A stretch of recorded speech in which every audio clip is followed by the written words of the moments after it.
여러분, 지금부터 이것은 꼭 하세요. 새해는 분명 여러분에게 큰 운과 복이 올 것입니다. 이것은 항상 우리 민족에게 운과 복을 만들어준다고 하는 것이며, 언제든 좋은 일이 생길 때는 반드시 있었다고 하는 것입니다. 여러분 안녕하세요, 이정민입니다. 여러분, 이제 정말 올해도 며칠 남지 않았네요. 한 해가 시작한 지가 어제 같은데 올해도 이제 일주일밖에 남지 않았으니 말입니다. 여러분, 내년 을사년은 무조건 이것만은 지키셔야 합니다. 네, 이것만 지키시면 어떠한 경우이든 불행이 생기지 않아요. 하지만 사실 이것을 잘 지키시는 분들이 거의 없습니다. 여러분, 운과 복은 절대 멀리 있는 것이 아니에요. 아주 작은 이것이 여러분의 삶에 작은 변화들을 만들어 하나둘씩 여러분의 삶을 바꾸게 되고, 이 바뀐 삶 속에서 운도 오고 또 복도 오게 되는 것입니다. 여러분, 오늘의 이야기 잘 들어보시고 여러분에게 부족한 것이 무엇인지 한번 찾아보세요. 그리고 그것을 바꾸십시오. 분명 이렇게 하시면 내년 을사년 여러분은 정말 상상치도 못한 운과 복을 얻게 되실 것입니다. 첫 번째로, 여러분 새해 좋은 꿈을 꾸셔야 합니다. 여러분, 새해 꾸는 꿈은 무조건 복꿈이라고 하였습니다. 내 꿈은 미래를 암시하는 것이고 새해는 희망을 말하는 것이니, 새해 꾸는 꿈은 무조건 희망을 암시하는 꿈이라고 말을 한다는 것이죠. 특히 그중 해와 자연은 만복을 만든다고 하는 꿈이며, 또 사랑과 돈은 성공을 암시한다고 하는 꿈이며, 또 옷과 사람은 행복과 만족이 이루어진다고 하는 꿈입니다. 물론 꿈은 마음대로 꿀 수 있는 것이 아닐 거예요. 하지만 현대 심리학자들은 계속적인 생각이 무의식에 저장이 되어 꿈으로 형상이 된다고 말을 한다는 것이죠. 네, 지금부터 새해에는 행복할 것이다, 성공할 것이다, 그리고 뭐든 다 될 것이다, 또 풍요로움을 얻을 것이다 라는 것을 되뇌이고 또 되뇌이십시오. 분명 이것은 간절함이 되어 여러분에게 꿈으로 형상화될 것이고, 그 꿈은 내년 여러분의 삶으로 드러나게 될 것입니다. 맞습니다. 내년 여러분은 뭐든 다 잘 되실 거예요. 네, 절대 지금부터 연말까지는 안 된다는 생각, 그리고 희망과 반대되는 부정적인 생각은 단 한 번도 하지 마십시오. 무조건 될 것이라고만 생각하시고 운과 복이 한 해 내내 여러분과 함께 할 것이라고만 생각하십시오. 네, 이렇게 하시면 분명 내년은 여러분에게 아주 밝을 것입니다. 두 번째로, 여러분 내년은 할 것보다 하지 말 것을 항상 먼저 생각하세요. 여러분, 새해는 무조건 하지 말 것, 해서는 안 되는 것을 절대 하지 않는 여러분이 되십시오. 네, 사람들은 항상 과정 없는 결과만을 바라고 또 기초나 기본에는 정말 신경을 쓰지 않는다는 것입니다.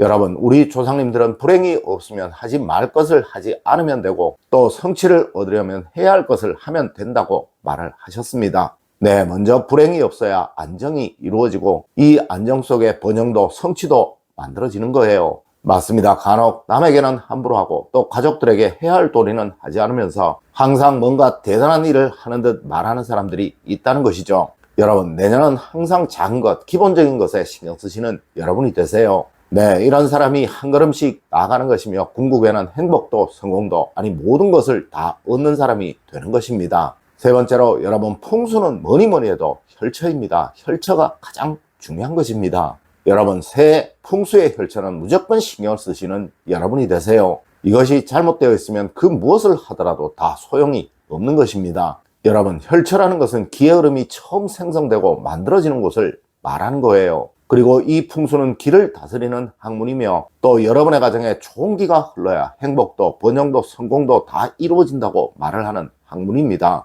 맞습니다. 풍수는 그의 해운과 방향에 의해 결정이 되는 것이고, 내년은 화장실과 현관입구, 그리고 거실 창가가 가장 중요한 혈처가 된다는 것입니다. 네, 이것만큼은 무슨 일이 있어도 내년 청결히 하시고 단정히 하세요. 이것만 잘 하셔도 절대 여러분의 가정에 불행은 생기지 않으며, 또한 한 해 내내 금전적인 어려움은 생겨나지 않는다는 것입니다. 여러분, 꼭 명심하세요. 혈이 틀어진 곳은 무조건 흉당이 될 수밖에 없다는 것을 말입니다. 네, 앞서 말씀드린 곳이 잘못되어 있으면 절대 그 어떠한 운과 복도 여러분에게 다가올 수가 없으며, 또한 한 해 내내 여러분은 불행과 어려움으로 고생을 하실 수밖에 없게 된다는 것입니다. 네 번째로, 여러분 집안에 생기가 있으면 절대 불행은 생겨나지 않게 됩니다. 여러분, 어느 집이든 생기가 없으면 운이 생겨날 수가 없으며 또한 커질 수가 없는 것입니다. 네, 저에게 항상 불행과 어려움으로 풍수적인 처방에 관해 문의를 하시는 분들이 많으신데요. 이럴 경우 저는 무조건 거실의 평안함과 안락함에 관해 물으며, 또 식물을 두어 잘 자라고 있는지를 물으며, 그리고 혹시 기르는 동물이 잘 자라고 있는지를 묻곤 합니다. 여러분, 무조건 집안은 자주 환기를 시키세요. 그리고 집은 늘 밝게 폰하게 만드십시오. 이것만 잘 하셔도 절대 어느 집이든 불행은 생기지 않는다는 것입니다.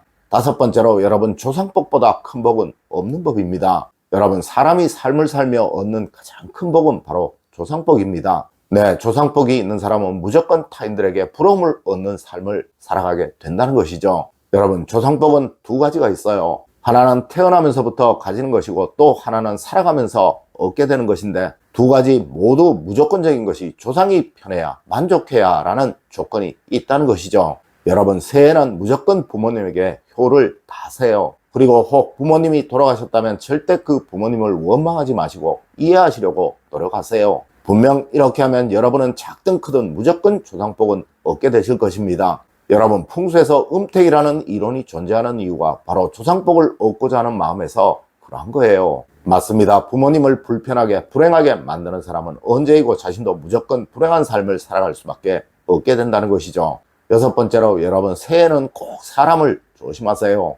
여러분, 다가오는 을사년은 무조건 사람을 조심해야 합니다. 이 을사년은 언제이고 사람으로 인한 고난이 정말 많았던 해이고, 또한 배신으로 인한 고통이 정말 많았던 해이며, 그리고 항상 사람 때문에 어려움을 받았던 해입니다. 네, 이는 분명 내년도 그러할 거예요. 크게는 저 정치인들로 인해 갈등이 생길 것이고, 작게는 여러분의 친구들이나 지인들로부터 어려움을 겪게 되실 것입니다. 여러분, 항상 사람을 너무 많이 믿지 않는 한 해가 되시도록 하세요. 물론 그렇다고 늘 의심만 하시라는 것이 아니라 단지 조심을 하시라는 것입니다.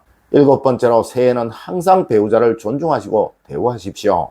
여러분, 새해는 사람이 문제인 한 해입니다. 네, 언제이고 항상 여러분의 편인 사람은 배우자뿐이죠. 맞습니다. 내년은 항상 배우자분을 사랑하시고 존중하시고 또 대우하십시오. 그래야만 누구나 행복할 것이나, 그렇지 못하고 배우자를 무시하고 함부로 하시게 되면 반드시 누구나 사람으로 인한 고난을 겪게 되실 것입니다. 여덟 번째로, 여러분, 내년은 항상 말을 조심하시는 한 해가 되세요. 여러분, 사람으로 인한 곤욕은 무조건 말로 인해 만들어지는 거예요. 네, 원한도 원망도 모두 말 한마디가 만드는 것이라는 거죠. 물론 내년은 사람으로 인한 곤욕이 정말 큰 한 해입니다. 하여 유독 말을 조심해야 하는 한 해라는 것이죠. 여러분, 내년은 늘 한마디의 말도 생각해서 하세요. 절대 남에게 상처가 되는 말은 삼가시도록 하시고, 또 원한을 살 만한 말도 삼가시도록 하십시오. 여러분, 원래 왕은 내시에게 죽고 장군은 부관에게 죽으며, 또한 일반 사람은 가장 가까운 사람으로 인해 가장 큰 고통을 겪게 되는 것입니다. 물론 이것들은 모두 그 사람을 대하는 평소의 말과 행동으로부터 생겨나게 되는 것이죠. 여러분, 오늘은 내년을 맞아 꼭 가져야 하는 마음가짐에 관해 이야기를 해드렸습니다. 오늘 제가 알려드린 이야기 꼭 명심하시길 부탁드리며 오늘의 이야기를 마치도록 하겠습니다. 늘 올바른 학문과 올바른 지식을 여러분들께 전하도록 노력하겠습니다. 여러분, 긴 시간 감사드립니다. 감사합니다.